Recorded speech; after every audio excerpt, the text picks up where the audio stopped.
News కి స్వాగతం. YS Jagan coterie అంటే అది ఆయనను అభిమానించే ప్రజలు. 15 ఏళ్లుగా పార్టీ కోసం కష్టపడి పనిచేస్తున్న వైఎస్ఆర్సీపీ కార్యకర్తలేనని మాజీ మంత్రి గుడివాడ అమర్నాథ్ స్పష్టం చేశారు. విశాఖపట్నం వైసీపీ కార్యాలయంలో మీడియాతో మాట్లాడుతూ విజయసాయిరెడ్డి చేసిన వ్యాఖ్యలపై ఘాటుగా స్పందించారు.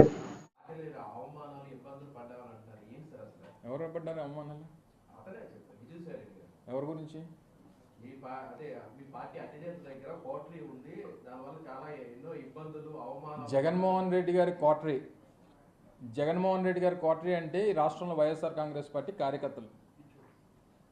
జగన్మోహన్ రెడ్డి గారి కోటరీ అంటే ఈ రాష్ట్రంలో వైఎస్ఆర్ కాంగ్రెస్ పార్టీ మొదటి నుంచి 14 సంవత్సరాలుగా జగన్మోహన్ రెడ్డి గారి కోసం, పార్టీ కోసం కష్టపడి పనిచేస్తున్నటువంటి కార్యకర్తలే జగన్మోహన్ రెడ్డి గారి కోటరీ. నిజంగా కోటరీలు సరే పోనీ ఎవరో ఏమన్నారనేటువంటి పక్కన పెడదాం. ఏ రాజకీయ పార్టీలో ఏ నాయకుడి పక్కన కోటరీ ఉండదు చెప్పండి? చంద్రబాబు నాయుడు పక్కన కోటరీ లేదా? అసలు రాజకీయం కాదు, అసలు ఏ ప్రొఫెషన్లో కోటరీ ఉండదో చెప్పు. ఉదాహరణకు మీ ఏబిఎన్ ఉంది, మీ రాధాకృష్ణ గారి చుట్టూ కోటరీ ఉండదా? ఉంటుంది కదా. ఇగో మా విశాఖపట్నంలో రామకృష్ణ ఇలా చేస్తున్నాడు, లేకపోతే ఇంకో దగ్గర ఇంకోటి ఇలా చేస్తున్నాడు చెప్పేవాడు చేసేవాడు ఉండడా చెప్పు. సో కోటరీలు అనేటువంటివి ఈ ప్రజాస్వామ్యంలో, ఈ వ్యవస్థలన్నింటిలోని ప్రతి స్థాయిలో, ప్రతి వ్యవస్థలో, ప్రతి దగ్గర ఉండేటువంటిది. సరే, ఆ కోటరీల గురించి ఎవరు మాట్లాడాలి? దూరం నుంచి చూసిన వాళ్ళు, లేకపోతే ఆ కోటరీలో లేని వాళ్ళు మాట్లాడాలి తప్ప మొన్నటి వరకు ఆ కోటరీలో ఉన్నటువంటి మనం మాట్లాడితే ఎలా చెప్పు? ప్రజలు హర్షిస్తారా? ఒప్పుకుంటారా? సో ఇవన్నీ కూడా ఆలోచించి మాట్లాడుంటే బాగుండేది.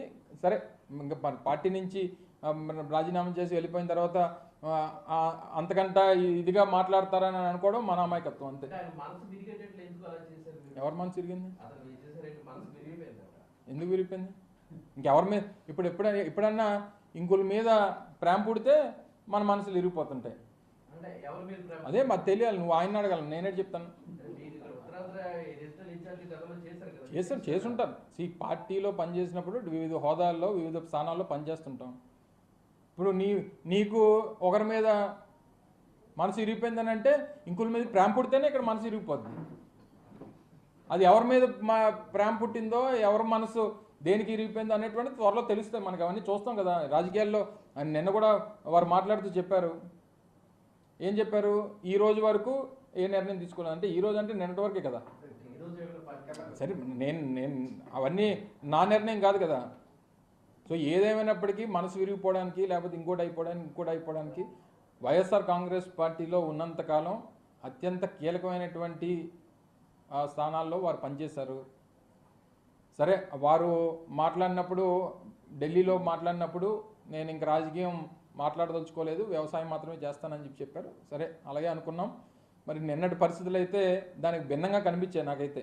సో నిన్న భిన్నంగా కనిపించిన తర్వాత ఈ కొత్త మాటలన్నీ మనసు ఇరిగిపోయింది, లేకపోతే ఇంకోటి అయింది అన్న తర్వాత ఇంకో మీద ప్రేమ పుడితేనే మనసు ఇరిగిపోవాలి. మరి అంటే నా వ్యక్తిగతమైనటువంటి అభిప్రాయం.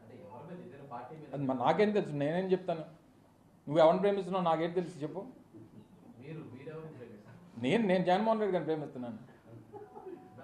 మరి నేను ఆయన ప్రేమిస్తున్నాను, నేను అది చెప్పగలను. కానీ నువ్వెవరిని ప్రేమిస్తున్నావు నేనే చెప్తాను. మరి నేను ఎప్పుడు వినలేదు ఆ డైలాగ్. నేను కూడా అదే అంటున్నా. ఇప్పుడు రాజకీయాల్లో మొన్న జరిగినటువంటి పరిణామాలు, వచ్చినటువంటి ఫలితాల తర్వాత అనేక పరిణామాలు చూసాం. గడిచినటువంటి 9 మాసాల్లో వైఎస్ఆర్ కాంగ్రెస్ పార్టీ ఓడిపోయిన తర్వాత అనేక పరిణామాలని ఎదుర్కొన్నాం. చాలామంది పార్టీ నుంచి వెళ్ళిపోయారు, రాజీనామా చేసి వెళ్ళిపోయారు, లేకపోతే ఇంకోటి వారు ఏదో మాట్లాడితే వెళ్ళిపోయారు.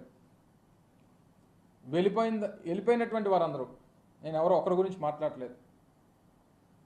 మొన్న ఇదే జగన్మోహన్ రెడ్డి గారు 2024లో కూడా అధికారంలోకి వచ్చుంటే ఇది జరిగేదా? 2024లో మళ్ళీ జగన్మోహన్ రెడ్డి గారు అధికారంలోకి వచ్చి మళ్ళీ రెండోసారి ముఖ్యమంత్రి అయి ఉంటే ఈ గడిచినటువంటి 9 మాసాల్లో వైఎస్ఆర్ కాంగ్రెస్ పార్టీ నుంచి వెళ్ళిపోయినటువంటి నాయకులు వెళ్ళిపోయేవారా? వెళ్ళిపోయినటువంటి వారు ఈ రకంగా మాట్లాడేవారా? ఈ రకంగా జగన్మోహన్ రెడ్డి గారి మీద మాట్లాడేవారా?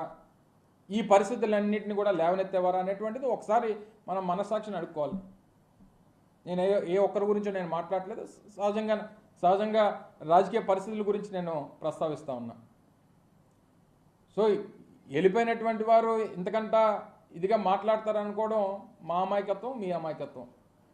అందుకే సార్ అసలు వ్యవసాయం చేసుకుంటాం అంటారు కానీ ఒకవైపు మీకు సాయం చేసేటట్లే కనిపిస్తున్నారు. ఇంకోటి అంటారు ఎందుకంటే మీకా జగన్మోహన్ రెడ్డి అధికారంలో రావాలని కోరుకుంటున్నారట కదా.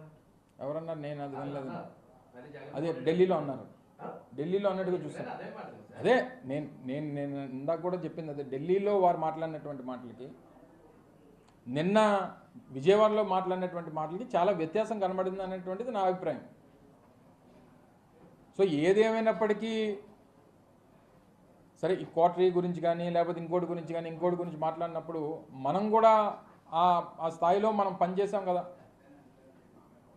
ఆ స్థాయిలో ముఖ్యమైనటువంటి పాత్ర పోషించాం కదా.